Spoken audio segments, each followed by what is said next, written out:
Do you have an older camera and it's time to upgrade, but you don't have the money? Magic Lantern might be the answer to giving your camera a second life.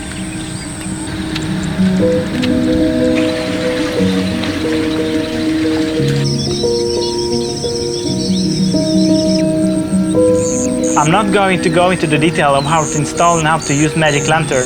There are plenty of videos about this topic. This is going to be why I can't live without Magic Lantern kind of video. Everything was recorded using Magic Lantern, except the videos of the camera that was filmed on my phone. Strap on, relax, and enjoy. Wait, no, Sam, what do you do when you in your car? Strap in. Strap, yeah. Strap in, enjoy.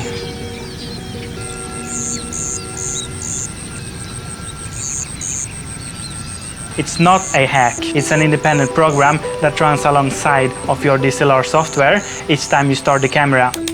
The purpose of Magic Lantern is to cram in as much functionality and technological marvel as possible to code into your physical camera. Now, there are several enthusiasts working on the projects and expanding its capabilities and supported cameras.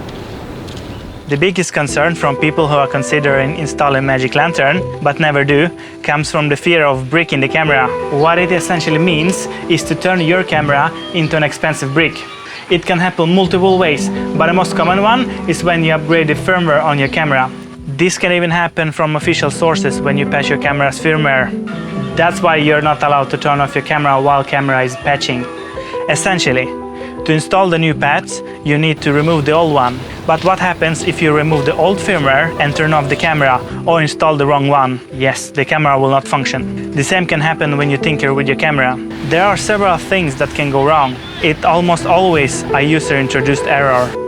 Magic Lantern nor me want to take responsibility for your mistake. That's why nobody will recommend or guarantee success or clean installation. That's also the reason why people fear to install it in the first place. If you are not technologically inclined, the fear of breaking the camera might be greater. If you want to install Magic Lantern, do it at your own risk and do your own research before committing.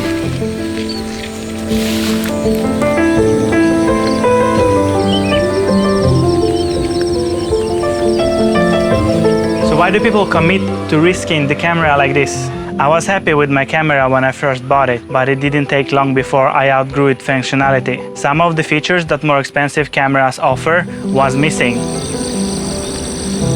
Canon wants you to buy more expensive cameras that has those features, but some people call it the cripple hammer. That's when a smart programmer came up with the idea to unlock these features: focus peaking, false color, bracketing, raw recording, etc. If you want your picture to look exposed, it's much easier if you have zebras enabled.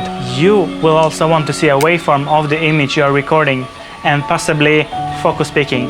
That's some of the tools you can use on more expensive cameras, or if you use an external monitor to record.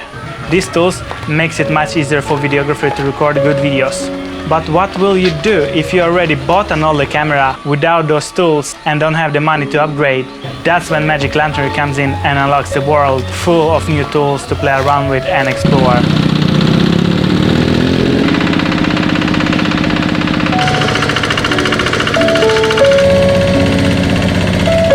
Did you know that Canon released 90D capable of recording 4K in 25 and 30 FPS? Why would Canon not release a camera capable of 24 FPS? That's why I love Magic Lantern. It unlocks the ability to choose your own FPS and your own bitrate in the software.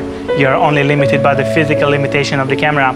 There are limits of what your camera CPU is capable of and how fast you can record information on the media. Sometimes people know better of what their needs are and what they are willing to sacrifice.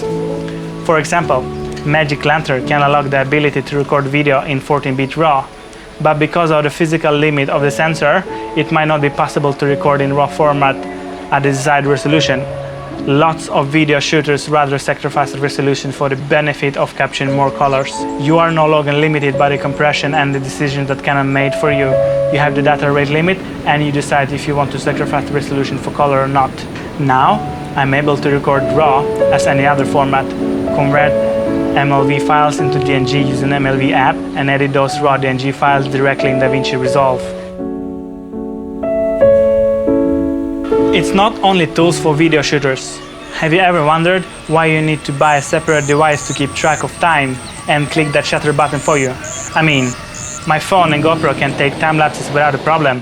Why can't my DSLR do the same? There are many options to trigger your shutter button between exact intervals of time. There are even phone control devices, but why is it not built into the camera? How hard is it to implement? That's one of the useful photography features that Magic Lantern enables you to do for free, on top of bracketing, motion detection, mirror lockup, etc. But just because you install Magic Lantern does not mean your videos and pictures will look better if you're a shitty photographer. Magic Lantern will help you. But in case you do know what you're doing, Magic Lantern can help you to control your camera much better. Some of the features can depend on the physical limitation of your specific camera. It can vary from camera to camera. Nobody will recommend installing Magic Lantern because of legal liability, but I can't see 700D being useful without Magic Lantern. If more people like and subscribe, I will share my workflow for editing raw files from my camera.